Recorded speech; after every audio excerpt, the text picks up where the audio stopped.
जिस बात का करोड़ों भारतीय फैंस को इंतजार था, आज वो इंतजार खत्म हुआ है।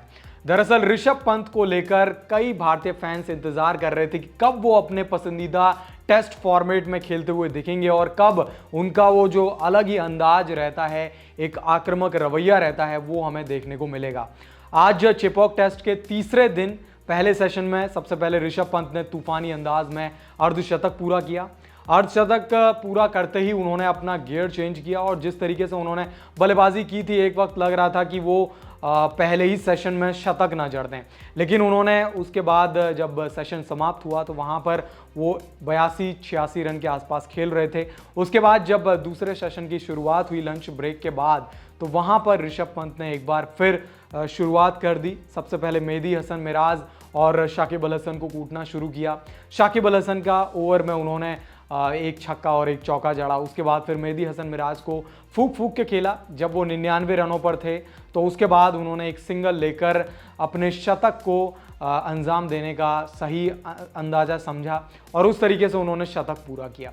ऋषभ पंत की अगर बात की जाए तो ऋषभ पंत लगभग 634 दिन बाद चेन्नई में टेस्ट खेल रहे थे और सभी भारतीय फैंस को उन्हें उनके पसंदीदा फॉर्मेट में देखने की एक इच्छा थी और वो इच्छा आज पूरी हुई है।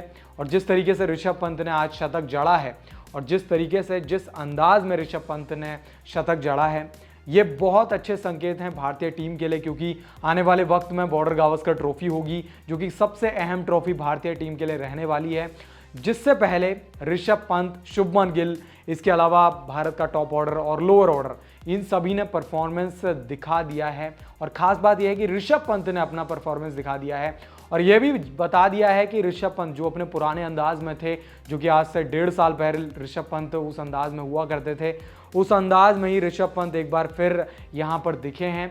और पहले ही टेस्ट में जिस तरीके से उन्होंने इंटेंट दिखाया है, चाहे पहली पारी की अगर बात की जाए, चाहे दूसरे पारी की बात करें, पहली पारी में जिन्होंने 39 रनों की एक शानदार पारी खेली, लेकिन उस पारी में इंटेंट साफ था ऋषभ पंत का। और दूसरी पारी में अगर देखा जाए तो ऋषभ पंत ने शानदार शतक जड़ दिया।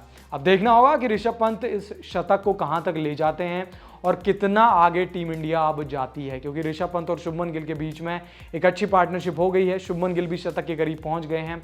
हालांकि ऋषभ पंत जब आए थे तो शुभमन गिल काफ़ी आगे पहुंच चुके थे, लेकिन उस रेस में ऋषभ पंत बहुत आगे चले गए हैं और अब देखना दिलचस्प रहेगा कि ऋषभ पंत अपने स्कोर को कहां तक ले जाते हैं और टीम इंडिया को इस लीड में कहां तक पहुंचाते हैं।